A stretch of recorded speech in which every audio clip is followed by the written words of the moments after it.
திருச்சிற்றம்பலம். அருட்பெரும் ஜோதி அருட்பெரும் ஜோதி தனிப்பெரும் கருணை அருட்பெரும் ஜோதி. எல்லா உயிர்களும் இன்புற்று வாழ்க.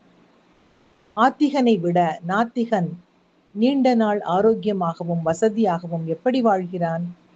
ஆத்திகன் பகலை மட்டுமே நம்புபவன். நாத்திகன் என்பவன் இருட்டை நம்புகிறவன். ஆத்திகனாகவும் நாத்திகனாகவும் இல்லாதவன் முழுமையை, பகலையும் இரவையும் நம்புபவன். கடவுள் என்பவர் பகலும் இரவுமாகவே இருக்கிறார். ஆகவே நாத்திகன் கடவுளை மறுத்துக்கொண்டே கடவுளை நம்புகிறான். ஆத்திகன் கடவுளை ஏற்றுக்கொண்டு கடவுளை நம்புகிறான். இருவரும் கடவுளின் ஒரு பகுதியை மட்டும் நம்புகின்றனர். இருவருமே மூச்சு விடாமல் வாழ முடியாது. ஆகவே இருவரும் மூச்சை நம்பித்தான் ஆக வேண்டும். அதாவது பிராணனை நம்பித்தான் வாழ வேண்டும். எந்த நாத்திகனும் மூச்சு விடாமல் நான் உயிர் வாழ்வேன் என்று கூற முடியாது.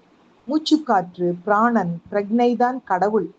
ஆகவே ஆத்திகன் நாத்திகன் என்ற பாகுபாடு தேவையே இல்லை. எவர் ஒருவரிடம் அன்பு, கருணை, நேர்மை, உண்மை எல்லாம் இருக்கிறதோ அவருடைய உள்ளம்தான் கடவுளின் இருப்பிடம் என்று சொல்லி இந்த பதிவினை இன்றைய சிந்தனையாக்கி மகிழ்வோடு இனிய காலை வணக்கம் சொல்வது உங்கள் அழகம்மை சுவாமிநாதன். Happy morning.